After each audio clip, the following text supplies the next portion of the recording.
Office as sheriff, one of my priorities was establishing a cold case committee, and kudos to our cold case committee. We have retired judges, we have attorneys, retired state attorney, we have just some incredible people who volunteer their time to come in and be a part of this. We've got our cold case committee coordinator in the back, Ed Glazer, does an incredible job with this. I've been wanting for some time to be able to come here and tell you about some of our wins, and this is just one win. We've got several others that we'll be talking to you over the course of the next couple months about, but this is our biggest win to date, and we've been working hard on this case for quite a while, and we're happy today to really have changed some lives. So let's take us back to September 1st, 1982. The Indian River County Sheriff's Office responded to a Jane Doe case out on State Road 60 where a woman who at the time would have been in her 40s was found dead by gunshot wounds. Her body was thrown off the side of the road. Our investigative team responded out there and started their work. Now in 1982, we didn't have the technology, the things that we have today. When I talked to you about that last case, we talked about license plate readers, we talked about video doorbells and cameras and all these things. Didn't exist in 1982. As a matter of fact, they had no idea who this woman was. And for 42 years, the Indian River County Sheriff's Office has referred to her as Jane Doe. Every time we have our victims' memorial vigils, we read off her name, Jane Doe. We don't know who she is, but every year we memorialize her. Folks, we gave her name back. We did it. Her name isn't Jane Doe anymore. She's Evelyn Louise Horn Townsend. She was born May 9th, 1939. This is her daughter, Deborah Townsend Dubois. She's here with us today. This is her brother, Levon Horn. Incredible work by our team to give her name back, and I'm going to let her daughter give a prepared statement. If her brother wants to speak, he will, and then I'll come back to you with some more information. So, Deborah, if you'd like to speak.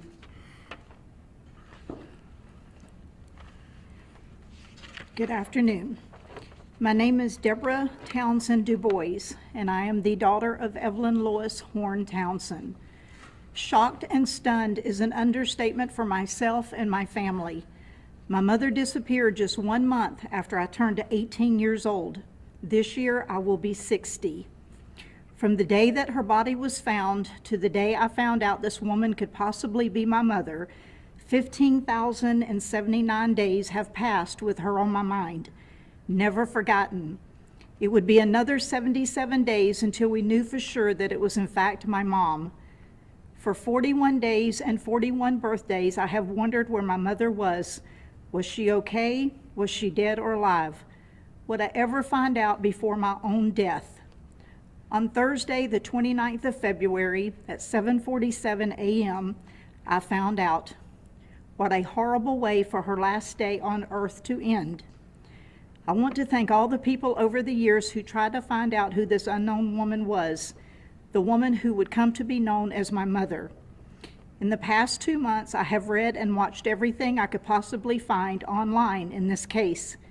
I found some very heartbreaking information, but at least now I know. It's better than not knowing whatever happened to her. She was never forgotten by law enforcement or the citizens of Vero Beach, and that brings me some peace in knowing how hard so many people worked in trying to find out who this unknown woman was that had a family out there somewhere wondering where she was and what had happened to her. Words just cannot express how we as a family feel in knowing the suffering she must have endured. But we do have peace and comfort of bringing her body home now to a place she thought of as home, her safe place. I stand here before you today after 42 years to say to everyone who has a missing loved one, please do not ever give up hope. There is always hope in finding them and identifying them. My mother is proof of that. May she now rest in perfect peace. Thank you. Mr. Horn, do you want to say anything? I'll just, Please. it's a shock to me. I'm still absorbing this. I was told years and years and years ago that her body had been discovered in Tampa Bay, and the family was advised not to pursue her death, to let it go, if you understand what I'm saying. So I'm I'm still trying to put this into some sort of perspective in my life. And quite frankly, I'm having a little difficulty doing this because it's basically like something out of a movie or something. So it's going to take me a while to absorb this and get my act together, I guess. Thank you. We do have to thank our partners at FDLE. The money that was used for this specific investigation was a grant that they have. Parabon Labs did the genetic DNA, the genealogy that allowed this to happen. Her body was exhumed in 2016 in a partnership with the University of Florida. We pulled DNA at that point. In 2016, genetic DNA was still in its infancy. So just 8 years ago. We are still working this case actively. A huge shout out to Detective Phil Daughtry, who is here with us as well. He traveled around the state. We've also received a $500,000 Department of Justice cold case grant that's going to allow our team to continue to do work like this.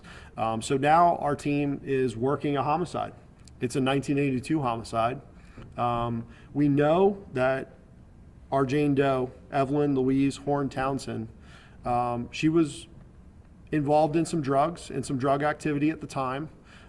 We know that she was running with some folks that we've identified as being deceased now, but that's not going to stop us from continuing to find out what happened to her. We do know that she had a vehicle up until this time, and so you can imagine in 1982, there wasn't much to go on. But shortly after, actually right before her body was located, a day or two before, we had a call of a semi tractor and trailer that was on fire out on State Road 60. And that investigation has been sort of the item that we've looked at for 40 years. We followed up with the guy who was driving that truck. We've taken DNA samples. We've done a ton of things. And obviously the entire time he's denied any involvement. And now we have new suspects. Thanks to talking to these folks, we have new people of persons of interest that we've identified. Unfortunately, they are deceased, but that doesn't mean we're going to stop trying to find out what happened to her and how she ended up out there. I also want to mention the great work that these guys did. It's genetic DNA that brought this to fruition. On top of that, Deborah actually flew here from Texas to be a part of this. She lives in Texas now, and Mr. Horn came down from Rockledge to be a part of this. He lives not too far from here, and so these folks had actually never met before. This is her uncle, and they never met before today. So literally, 45 minutes ago, I think you guys met in the back, and they've been sitting and talking. So the incredible work by our team. I'm so proud of everybody who's involved in this case. I'm proud of everything that we've done to be able to give her name back. And I'm happy that we're able to at least give the family a little bit of closure, and we're going to keep working on this. Questions? Yes, sir. Describe the difficulty of trying to close this case when you have deceased potential suspects. I think it actually gets a little bit easier. In this particular case, there are people who are still fearful of these people. The family will tell you. They believe that there was some mafia ties, that there were other things going on. And so as the people that were the bad people in this case are deceased, it hopefully will make it easier that people will be more willing to talk to us and come forward about things that were happening back in the early 80s. So I'm still very hopeful that we're going to be able to give closure in this case. We've had several other cases, and I know Ed's moving around back there, but we're going to be in front of you in the near future to talk about other cases where the fact that bad guys are dead has actually helped us close out some of those cases because witnesses are more willing to come forward and talk to us. So I have great hope that we'll actually not only just be able to give her name back, but actually be able to say if these folks were still alive, we would make a case on it. When you say it was funded through a grant, and then you say genetic testing made it possible to identify her, but just your cold case unit in general, how does it operate in terms of man hours to actually make this development possible? So it's a really cool system we have. Ed Glazer's a retired former law enforcement with us. He's been in it since the 70s. He's been around. He was actually sworn when all this stuff was happening, and he's our cold case coordinator. He's on the payroll. He works for us here. All of the other folks that work on the cold case team are all volunteers. We meet monthly here at the sheriff's office. They come in, they do an incredible job. They go through a variety of different cases. Like I said, we're closing out cases all the time thanks to new technology and new things that have happened. And when they get to a point of where they say, hey, we need something done, guys like Phil, who's one of our lead investigators for homicides and other cases, will go out and actually do the investigation, actually talk to the people. They follow those leads, and that's how we end up with folks like this standing here talking to you today. So it's an incredible system. We're thankful for that $500,000 DOJ grant. That's going to help us do so much more of this that we wouldn't be able to do. This genetic testing is so expensive. The DNA testing is so expensive, and this wouldn't be possible without those grants. I don't have money in my budget to do this kind of stuff. If it weren't for those grants, we wouldn't be able to do it. So thank you to University of Florida, FDLE, Parabon. All those folks have really made this happen, and our team is just incredible. Other questions? What does she do for a living? Do you know? Your mom, her mom, at the time, she was kind of drifting. Would you say? She was a drifter. I've never known my mother to work, but my mother always had plenty of money. And can you spell her first and last name? It's actually on here. We have a photo of her. I haven't brought that up. There she is. And you have 4 photos of your mom that you were able to obtain? I have 4 photos that I managed to acquire. I have 4 photos that I managed to acquire about 10 years ago.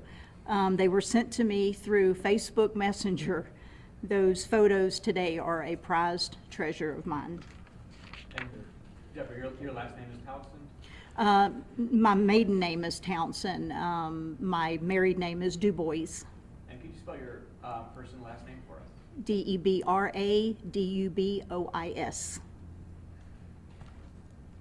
Just wanted to ask you a question.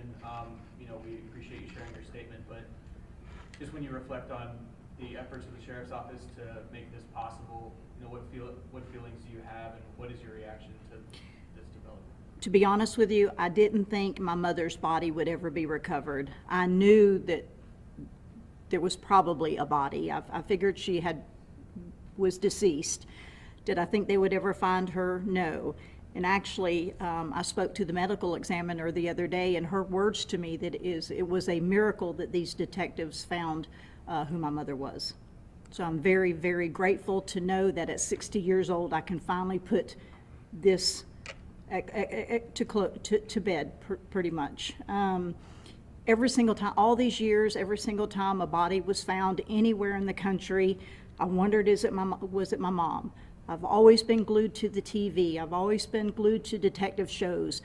One day, is one of these bodies going to be my mother? I now no longer have to do that. It's been a long road. So I'm very grateful to be here today and know that I can carry my mother's body back home and put her to rest. Thank you all for being here. Thanks for your time.